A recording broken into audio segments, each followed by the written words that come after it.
Welcome to Abika talks and music ചാനലിലേക്ക് ഏവർക്കും സ്വാഗതം. ഞാൻ നിങ്ങളുടെ സ്വന്തം ജിൻസി. ശരീരത്തിൽ ഉപ്പിന്റെ കുറവുണ്ടോ?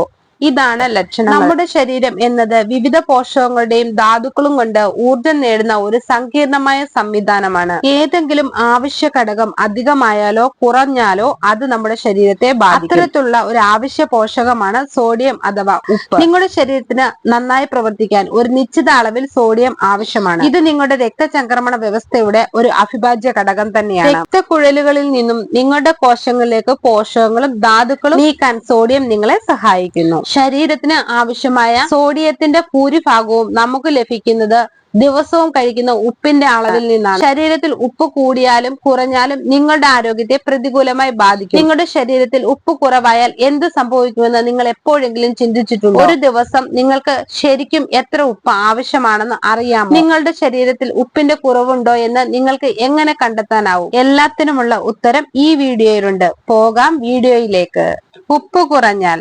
ഉപ്പ് കൂടുതലായി കഴിക്കുന്നതിനെ കുറിച്ച് നമ്മൾ എപ്പോഴും ആശങ്കപ്പെടാറുണ്ട്. എന്നാൽ നേരെ മറിച്ച് ഉപ്പ് കുറഞ്ഞ അളവിൽ കഴിച്ചാലും ശരീരം ഗുരുതരമായ പ്രത്യാഘാതങ്ങൾ ഉണ്ടാക്കും. ഈ പ്രത്യാഘാതങ്ങളിൽ ചിലത് വിഷാദം, ബലഹീനത, ഓക്കാനം, ഛർദി, മലബന്ധം, തലവേദന, ആശയക്കുഴപ്പം തുടങ്ങിയവ ഉൾപ്പെടുന്നു. ഉപ്പിന്റെ ഗുരുതരമായ കുറവ് അപസ്മാരം, കോമ എന്നിവയിലേക്കും നയിച്ചേക്കാം. ചില സന്ദർഭങ്ങളിൽ ഇത് മാരകമായേക്കാം.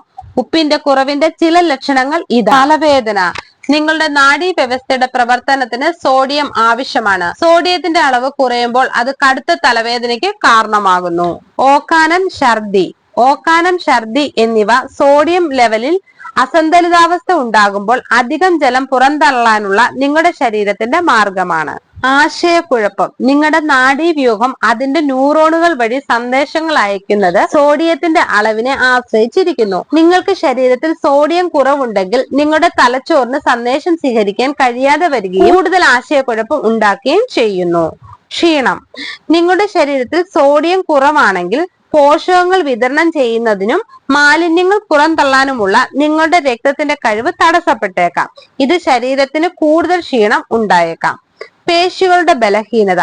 നിങ്ങളുടെ രക്തത്തിലെ സോഡിയത്തിന്റെ അളവ് കുറവാകുമ്പോൾ അധികം ലാക്റ്റിക് ആസിഡ് പോലെയുള്ള മാലിന്യങ്ങൾ നിങ്ങളുടെ പേശികൾ നീക്കം ചെയ്യാതെ വരും. ഈ അവശിഷ്ടങ്ങൾ ശരീരത്തിന്റെ വിവിധ ഭാഗങ്ങളിൽ വേദന ഉണ്ടാക്കാൻ സാധ്യതയുണ്ട്. ഒരു ദിവസം ആവശ്യമായ ഉപ്പിന്റെ അളവ് 30-40% സോഡിയവും 60% ക്ലോറൈഡും. സോഡിയം ശരീരത്തിലെ ഒരു പ്രധാന ഇലക്ട്രോലൈറ്റ് ആണ്.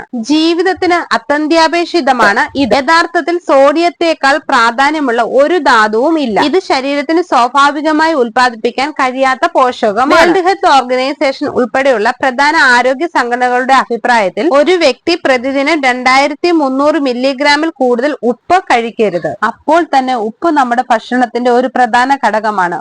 ഉപ്പിന്റെ അമിത ഉപയോഗം വിവിധ രോഗപ്രശ്നങ്ങളുമായി ബന്ധപ്പെട്ടിരിക്കുന്നു. പ്രത്യേകിച്ച് ഹൈപ്പർ ടെൻഷൻ, ഹൃദ്രോഗം, പക്ഷാഘാതത്തിനുള്ള ഒരു പ്രധാന അപകട കാരണവുമാണിത്. ഇത് വൃക്ക തകരാറിലാക്കുകയും വൃക്കയിലെ കല്ലുകളിലേക്ക് നയിച്ചേക്കാം. മാത്രമല്ല ഉപ്പ് കൂടുതലുള്ള ഭക്ഷണം വയറ്റിലെ ക്യാൻസറിനും ഓസ്റ്റിയോപെരാസിസിനുമുള്ള സാധ്യത വർദ്ധിപ്പിക്കുന്നു. ഈ വീഡിയോ നിങ്ങൾക്ക് ഇഷ്ടമായ ലൈക്ക് ചെയ്യുക, ഷെയർ ചെയ്യുക, കമന്റ് ചെയ്യുക. എന്റെ ചാനൽ സബ്സ്ക്രൈബ് ചെയ്യുക. മറ്റൊരു വീഡിയോയുമായി വീണ്ടും കാണാം.